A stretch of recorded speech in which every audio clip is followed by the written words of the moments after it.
Hello again. If you watch some of my recent videos, I talk about a couple of folks that keep sending me emails. They are obviously Islamists, and they are in denial as to what's really going on with the Muslims in many countries throughout the world. One of my viewers sent me an interesting article and it talks about Sharia law and child marriage.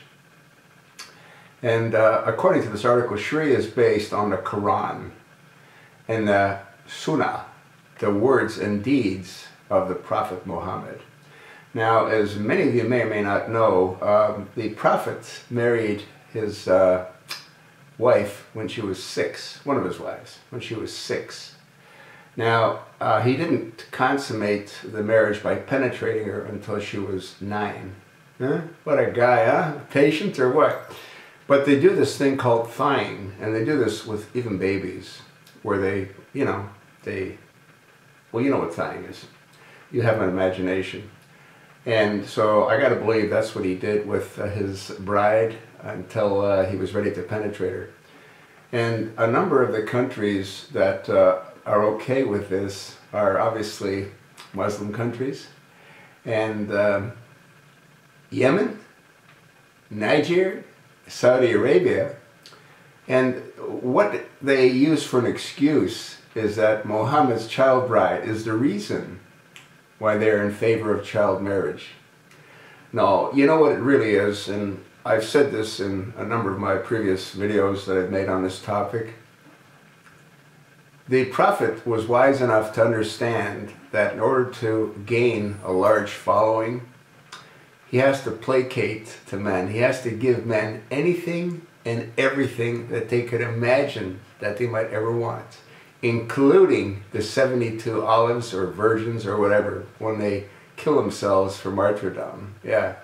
So he was wise enough to understand if you offer a man anything and everything, then he will do your bidding, which is exactly what they're doing.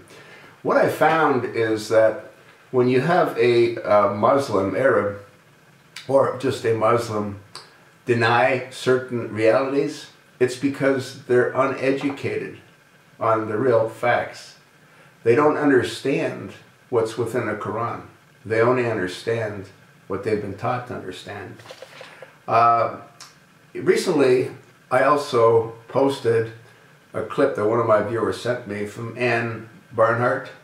And you want to look it up on the web. It's Islamic Sexuality, a Survey of Evil, Part 4 of 4. And in it, Anne talks about exactly this, how they thigh with babies. These people are not normal. And what Anne says makes perfect sense. What kind of normal man could be aroused looking at a baby? Well, who says they're normal? They're really not normal. You talk about being close to being totally insane. Well, many of them unfortunately are. And it's a result of, what, 1,400 years of inbreeding? They marry their cousins. They marry their aunts. They marry their, I guess, sisters. They marry their daughters. If a Muslim who has multiple wives decides he wants to marry one of his daughters, he simply points to the mother of that child and says, "That is not my daughter. You committed adultery. I love her and I will marry her."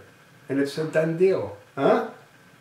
You see, if you break down the Quran, once again, everything is tilted toward pleasing the male. Women, they're probably lower than cattle. Yeah. And you sort of wonder how the sisterhood could exist.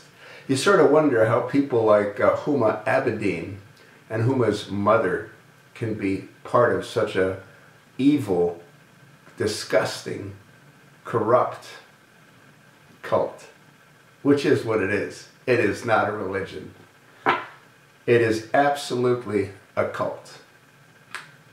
Too bad most of the people that complain and call me a liar and say that I'm talking about untruths don't know what they're talking about. They need to sit back and study the Quran. They need to listen to Ann Barnhart. Yeah, she has 4 different chapters. They might find something of interest. They might conclude that they've wasted much of their life following a cult that, for the most part, is incredibly evil and incredibly destructive. So, that's what I think. Tell me what you think.